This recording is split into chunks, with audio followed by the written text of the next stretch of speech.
Started, guys. I want you guys to understand that what we need to do is to bring all of the previous kind of lectures together, right? And we're going to have to do that, you know, sometime between this week and next week, so we can get on to your first true design project, which is going to be the redesign of what you've come up with so far. Okay, applying some of the principles that you're learning in class. You've already started that with this idea of capturing water and being more efficient with the use of water and recharging the aquifer and reusing different types of water. Okay, so today I'm going to kind of expand upon something that we've already talked about. You guys have already heard me talk about this idea of human thermal comfort, right? Remember the picture of the lady sitting in front of the fan and all that stuff? The timer running? So today we're going to talk about the specifics of it, and we're also going to talk about the models that relate to human thermal comfort. All right? So I know that doesn't mean much, but hopefully as we go through this, it will. Okay? So here is the human machine. This is the equation of human heat gain and loss. Right? It looks fancy and it looks like, holy cow, what is all that stuff?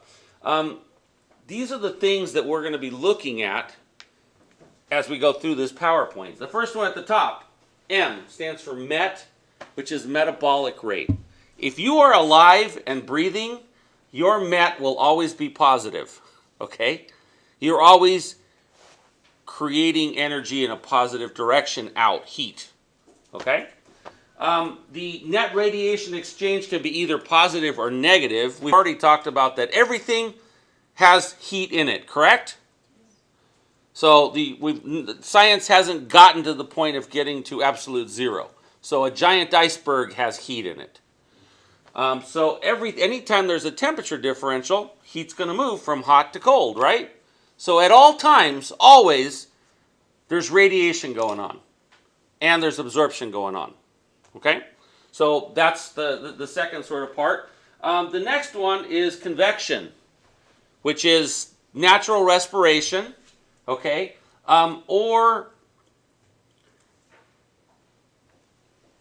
just natural sort of breathing in air, right, which might be dry, goes in your lungs. Your human body's full of water, right, and so there's an exchange. The moisture coming out of your lungs is humid, which is why if I take a glass surface like this and I just hold it up, there's no condensation, there's no cloud on it, right? But if I do this, and I breathe on it, I get that fog on it, right? Yeah. That's because there's humidity coming out of your body, and that's concerned with convection, okay? So conduction can be positive or negative. If we touch something, right, energy can go away from us, or if we touch something, energy can come towards us. EV stands for evaporation, which includes the respiration component, but that's also dealing with sweating, okay? Or sweating at a variety of different levels. Not necessarily pouring sweat, but maybe your skin is slightly moist and it's being cooled off. Delta S is the change in internal heat. So the important thing to understand about all of this stuff, right, is that equilibrium is reached when it equates to zero, right? And when it equates to zero, you guys are comfortable. So let's talk about the different pieces, okay? The metabolic rate. The metabolic rate is not typically affected by your involvement in the environment, where you're standing in an environment, okay? It can be slightly under some conditions, but for the most part, metabolic rate's not affected by it. It deals with heat that is internally generated in your body. So if, for example, you are if you're lifting weights, right? Your body in lifting weights is causing a lot of heat to be sort of generated in your body, right? But if you're sleeping, your body isn't producing a whole lot of heat. Now, if you're walking around, right, you're going to be producing more heat than if you're sleeping, but not as much as if you're lifting weights. So, like I said, it's always going to be positive as long as you're alive.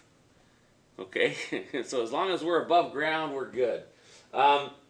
It's definitely affected by the level of activity, and it's got to be, anytime that you've got heat buildup in your body, in order to stay comfortable, you've got to get rid of it, right? And so that takes place through other sort of factors.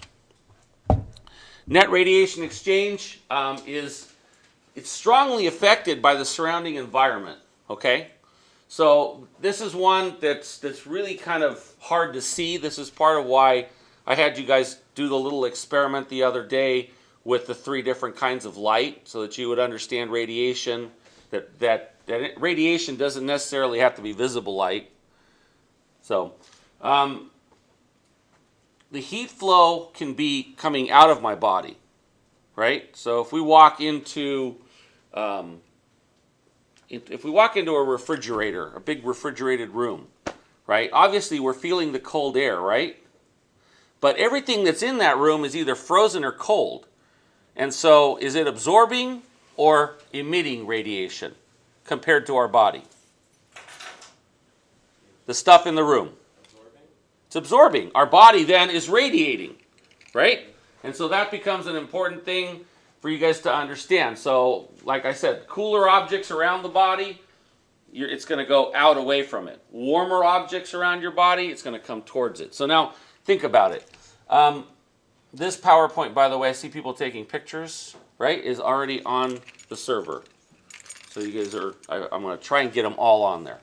Have you guys ever been out to the deserts in California in the summer? Some of you have, some of you haven't.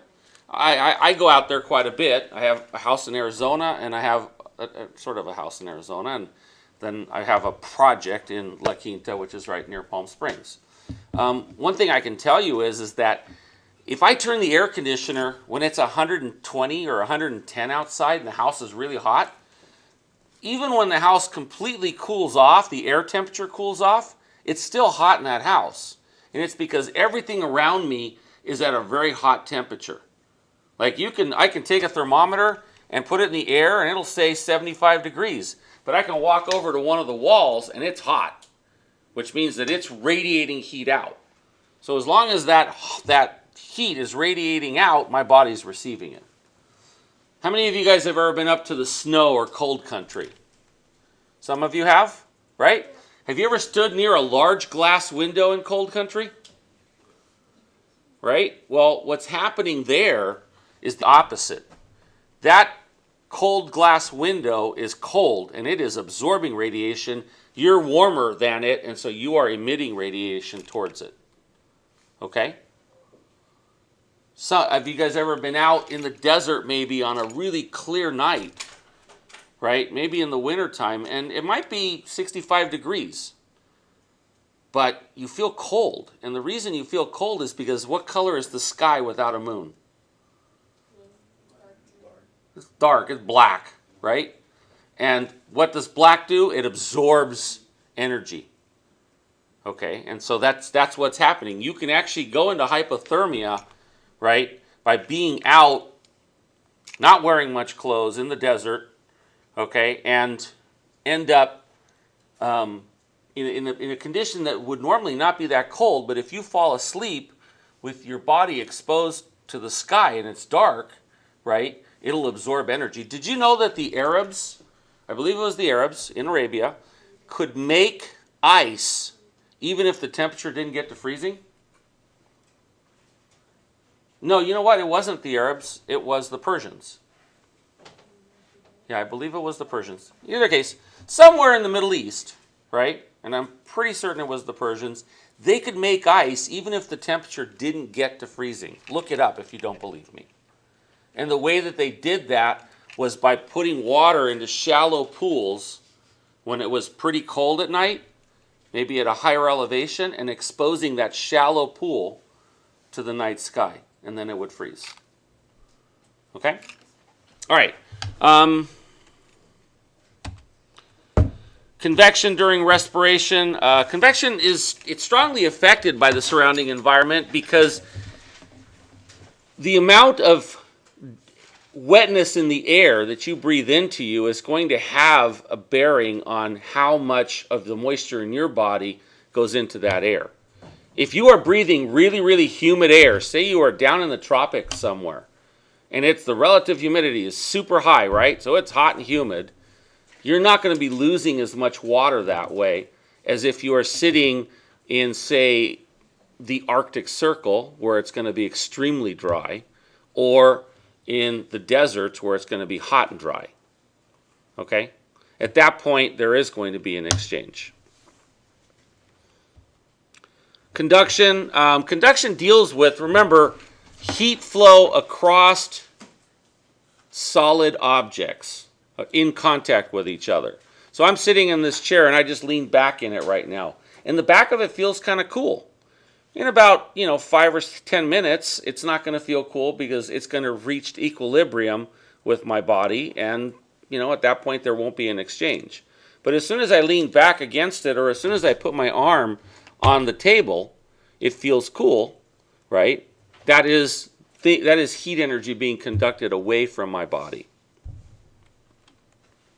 Evaporation, you've all sweated, right? And you've all been probably in front of some sort of a fan or something when you were sweating that cooled your body off. And that's happening through the process of latent heat of absorption of energy into a change of state of a material. Do you guys recall when I showed you, during one of the PowerPoints, I showed you the change of state and the amount of energy applied? And there was a diagonal line that was kind of traveling upward, and then it went straight up for a short distance. When the substance turned from solid to liquid, it went straight up, right? That is the latent heat of absorption of taking a solid and turning it into a liquid. And then it kept going up at a constant rate, and then it shot way up, and then it kept going up.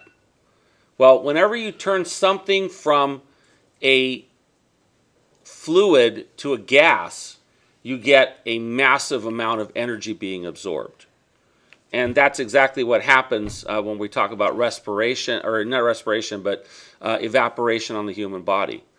We cool off because as our body puts moisture out on our skin, right, and it evaporates off of our skin, you end up with a very cooling sensation because all of that evaporation is absorbing heat out of our body.